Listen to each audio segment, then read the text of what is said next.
Salam kerahiman. Hari ini kita ketemu 17 Juli. Kita akan bahas bersama dari diary nomor 1632. Kita mulai ya. Dalam nama Bapa dan Putra dan Roh Kudus. Amin. Santa Faustina, engkau berkata bahwa misimu tidak akan berakhir karena kematianmu. Dan kami percaya engkau tidak akan melupakan kami. Yesus juga berjanji kepadamu, bagikanlah rahmat-rahmat kepada siapa saja yang engkau kehendaki dan kapan saja engkau mau. Berdasarkan hal tersebut di atas, kami meminta doa syafaatmu Santa Faustina, terutama untuk rahmat yang akan kami butuhkan, yaitu rahmat kesetiaan pada inspirasi Roh Kudus dan menjadi orang yang suci. Tolonglah kami agar percaya pada Yesus seperti yang Engkau lakukan dan memuliakan Tuhan di setiap saat dalam hidup kami. Amin. Dalam nama Bapa dan Putra dan Roh Kudus. Amin. 1632. Kerinduan hatiku sedemikian besar dan tak terselami, sehingga tidak suatu pun dapat memenuhi lubuk hatiku. Bahkan barang-barang paling indah dari seluruh dunia pun tidak akan dapat sesaat pun menggantikan dikau. Dengan sekilas, aku menjelajah seluruh dunia dan aku tidak menemukan cinta seperti cinta di hatiku. Ketika itu aku menjelajah dunia abadi, sebab dunia ini terlalu kecil bagiku. Hatiku mendambakan cinta dari Dia yang tak dapat mati. Hatiku merasakan bahwa aku ini anak raja yang berada di tempat pembuangan, di suatu tanah asing. Aku tahu bahwa rumahku adalah istana surgawi. Hanya di sana aku akan merasa berada di tanah airku sendiri. Engkau sendiri telah menarik jiwaku kepadamu, oh Tuhan. Oh sabda kekal, Engkau sendiri telah merunduk kepadaku sambil memberi jiwaku pengertian yang lebih dalam tentang Engkau. Sungguh agung misteri cinta yang mendorong Engkau menciptakan aku. Cinta yang murni telah membuat aku kuat dan berani. Aku tidak takut baik terhadap serafim maupun terhadap kerubim yang berdiri dengan pedang di tangan. Aku melintas dengan tenang sementara yang lain dengan gemetar. Sebab tidak suatu pun perlu ditakutkan kalau aku dituntun oleh cinta. Tiba-tiba tatapan jiwaku berpaut padamu. Oh Tuhan Yesus Kristus yang terentang di kayu salib. Inilah kasihku. Bersama Dia, aku akan beristirahat dalam kuburku. Inilah mempelaiku, Tuhan dan Allahku yang tak terselami. 1632. Kerinduan hatiku sedemikian besar, tak terselami. Tidak suatu pun dapat memenuhi lubuk hatiku. Apa juga gak bisa menggantikan kerinduannya Suster Faustina.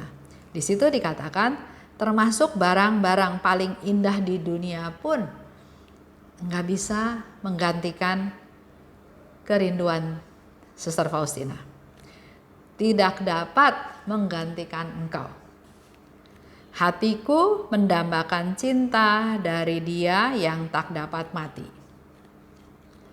Aku merasa aku ini anak raja yang ada di tempat pembuangan di tanah asing. Dia anak raja, tapi kok dia ada di tanah pembuangan, ada di tanah asing, ada di tempat pembuangan. Karena dia tahu, dia sebagai anak raja, rumahku adalah istana surgawi. Itu tanah airku di sana, ya. Sungguh agung misteri cinta yang mendorong engkau menciptakan aku. Faustina memuji Tuhan, sungguh agung misteri cinta yang mendorong engkau menciptakan aku. Nah, kita lihat contohnya dari Suster Faustina ya. Suster Faustina itu anak ketiga dari 10 bersaudara. Mamahnya 9 tahun menikah, tapi belum punya anak. Akhirnya lahirlah anak pertama dan anak yang kedua dengan susah payah, dengan resiko mamahnya bisa meninggal. Terjadi mujizat. Anak ketiga yaitu Helena, yaitu Suster Faustina, lahir dengan sangat lancar. Dan mamahnya bilang, anak ketiga ini memberkati rahimku. Sehingga anak keempat, 5, terus sampai 10, semua dilahirkan dengan sangat lancar. Kedua, dia juga merasa diberkati Tuhan pada waktu dia memberi makan sapi ke ladang, ke rerumputan. Dia bawa 3 sapi hanya dengan 1 tali. Orang dewasa 1 sapi 1 tali pun nggak bisa. Tapi di situ Suster Faustina bisa lakukan itu, ya. Karena apa? Karena dia punya niat baik. Dia nggak mau ganggu orang sekitarnya, anggota keluarganya. Jadi pagi-pagi sekali dia keluar rumah, tidak mau membangunkan anggota keluarga yang lain dengan cara jendela sudah dibuka dari malam hari, jadi nggak ada bunyi jendela dibuka waktu dia pergi keluar. Terjadi mujizat, ya. Yang ketiga, masuk biara. Masuk biara dengan susah payah masuk, udah masuk 3 minggu kemudian dia mau keluar. Karena nggak sesuai. Kok biaranya kayak gini? Padahal dia berharap sebagai biarawati yang kontemplatif, yang berdoa banyak, sedangkan dia masuk ke kongregasi yang melayani para wanita, para gadis yang hidupnya nggak benar, harus direhabilitasi. Tapi di situ dia ketemu Yesus. Yesus bilang, kamu nggak boleh keluar dari biara ini, karena melalui engkau aku akan memberikan banyak rahmat. Itu ada misteri cinta di sana, ya. Tuhan mengasihi kita semua, manusia berdosa, orang-orang yang ada di sana. Tapi rahmat itu harus disalurkan, dan rahmat itu disalurkan melalui Suster Faustina. Yang keempat, ya, kenapa sampai Suster Faustina bilang bahwa sungguh agung misteri cinta yang mendorong engkau menciptakan aku. Karena melalui Suster Faustina kita jadi tahu tentang devosi kepada kerahiman ilahi. Kita jadi tahu tentang kongregasi yang dimaksud oleh Tuhan. Bukan mendirikan kongregasi baru, tapi adalah kongregasi dari kerasulan awam. Di dalam devosi kerahiman ilahi yang harus lebih banyak bekerja adalah kaum awam. Bukan harus mengandalkan lagi para imam, para biarawan, biarawati. Kita awam yang harusnya bergerak. Dengan adanya Suster Faustina, kita juga jadi tahu diary. Tahu buku ini. Kalau enggak, percakapan antara Suster Faustina dan Yesus hanya mereka berdua yang tahu. Kita nggak tahu, padahal begitu banyak janji-janji, pengharapan, penghiburan yang Tuhan Yesus ceritakan untuk kita semua. Diary ini juga bisa terjadi karena Suster Faustina itu dikasih Bapa pengakuan, dikasih lihat oleh Tuhan Yesus sebelum dia ketemu dengan Bapa pengakuannya 2 kali. Dan waktu dia ketemu, oh ini Bapa pengakuan yang dari Yesus. Jadi dia bercerita, semuanya dia ceritakan. Sampai Bapa pengakuan itu bilang, aduh banyak sekali ceritanya. Udah kalau gitu lain kali kamu tulis. Kamu tulis di buku, baru nanti kasih saya. Itulah salah satu cara dia mengaku dosa. Jadi bukan ngaku dosa-dosa, tapi bercerita apa yang dia alami, apa yang Yesus minta, termasuk minta supaya gambar ini dilukis, ya. Itu semua dia ceritakan ke Bapa pengakuan, sehingga ada diary ini. Jadi Pastor Sopotsko juga jasanya besar sekali. Karena permintaan Pastor Sopotsko lah, maka ada diary ini.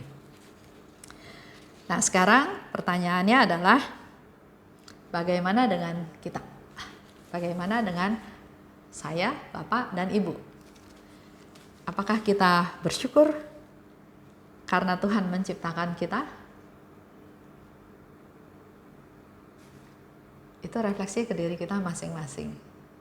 Karena ada yang, aduh Tuhan, kenapa saya lahir di keluarga seperti ini?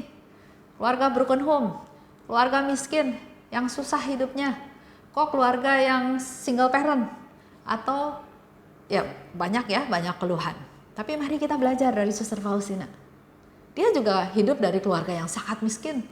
Bahkan cuma punya baju bagus satu untuk yang layak dipakai ke gereja. Sehingga dia harus bergantian dengan saudara-saudaranya yang lain.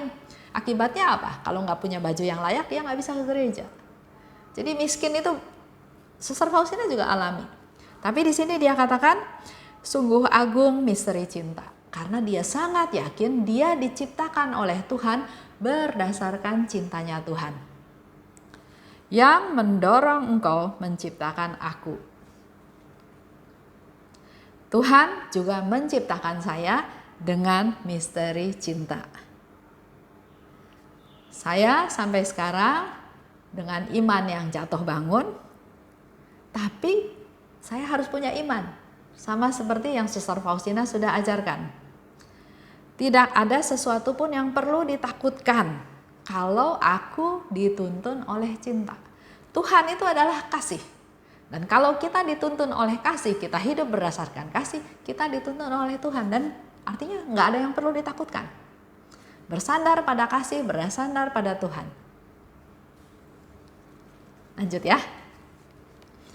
Cinta yang murni telah membuat aku kuat dan berani. Tidak suatu pun perlu ditakutkan kalau aku dituntun oleh cinta. Itu seperti yang Suster Faustina katakan ya.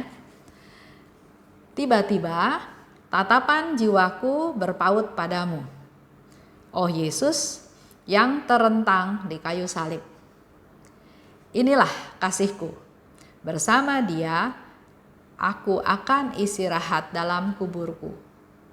Dia akan bersama-sama dengan Tuhan. Dia akan beristirahat dalam kuburnya Dia. Artinya dia enggak berpikir diri dia sendiri. Dia selesaikan semuanya. Dia hanya fokus kepada Tuhan. Dan inilah mempelaiku, Tuhan dan Allahku yang tidak terselami. Tiba-tiba tatapan jiwaku berpaut padamu, oh Yesus yang terrentang di kayu salib. Kita juga bisa ya, lagi doa, lagi hening, lagi meditasi, tiba-tiba kebayang Yesus yang sedang berdoa di Taman Getsemani. Bisa juga lagi membayangkan Yesus, dia lagi berdiri di depan pintu. Bisa juga gambaran Yesus yang sedang meredakan badai ya. Tapi di sini Suster Faustina katakan, tiba-tiba tatapan jiwaku berpaut padamu, oh Yesus yang terentang di kayu salib. Jadi bicara tentang Yesus yang menderita. Apa yang ada di pikiran kita sesaat pada waktu kita ngebayangin Yesus ada di kayu salib? Kalau kita lihat Yesus yang ada di salib, apa yang spontan keluar dari pikiran kita? Kasihan? Oh, akhirnya perjalanannya berhenti di salib? Betul nggak ya dia putra Allah? Kok dia disalib? Apakah benar dia menderita untuk saya? Dia kan anak Tuhan. Kenapa dia nggak bela diri?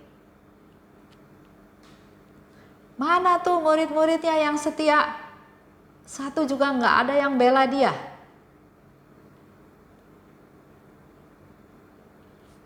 Atau begitu lihat Yesus disalib, dalam hati langsung bilang bahwa dia penyelamat saya. Dia mau berkorban untuk saya. Kalau itu yang dipikirkan, dia penyelamat saya, dia mau berkorban mati untuk saya, dia mau disalib untuk selamatkan saya. Apa next step saya? What is our next step? Apa next step saya?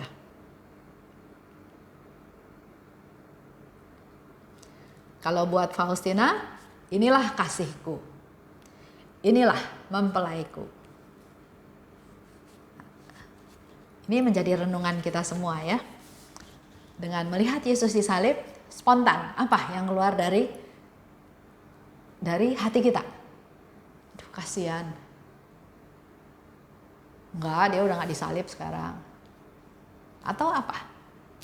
Dan setelah itu, kalau kita percaya Tuhan berkorban untuk kita, dia penyelamat saya, dia mengangkat saya menjadi anak, bukan sebagai orang yang terus-terus berdosa. Terus apa next step kita? Apa yang harus kita lakukan?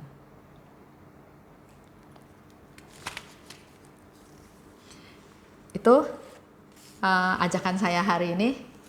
Silahkan Bapak Ibu merenung, terutama nanti jam 3 petang, jam 3 sore, masuk ke jam kerahiman. Bayangkan Yesus yang ada di salib, kita ada di kaki salib. Apa yang kita mau ungkapkan dengan Yesus ada di hadapan kita, ada di salib? Oke. Dalam nama Bapa dan Putra dan Roh Kudus, amin. Allah Bapa yang Maha Baik, terima kasih atas pengajaran pada hari ini. Mampukan kami Tuhan untuk bisa ikut dalam mendalami sengsara Tuhan, seperti yang Suster Faustina alami. Pandangan matanya melihat bertemu dengan Yesus yang ada di salib. Pimpin kami dalam jam kerahiman nanti Tuhan, agar kami juga bisa memandang Yesus yang ada di salib, dan jamahlah hati kami masing-masing Tuhan, untuk kami bisa menghayati, merasakan, memeditasi peristiwa tersebut. Yesus ada di atas salib. Apa yang harus kami lakukan, apa reaksi kami, apa pendapat kami, apa yang kami dapatkan Tuhan, dan pimpin juga kami semua untuk kami melakukan langkah selanjutnya. Terima kasih Tuhan. Urapi kami, berkati kami, pelihara kami, bimbing kami. Karena kami ingin semakin dekat mengenal Engkau. Kami ingin semakin menggali rahmat ilahi yang berasal daripada-Mu. Dan jam kerahiman adalah jam yang disediakan oleh Yesus Putra-Mu sendiri untuk kami masuk ke dalam sengsaranya Tuhan. Terima kasih Bapa. Dalam nama Yesus kami berdoa dan bersyukur. Amin. Dalam nama Bapa dan Putra dan Roh Kudus. Amin. Salam kerahiman.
Listen to your heart.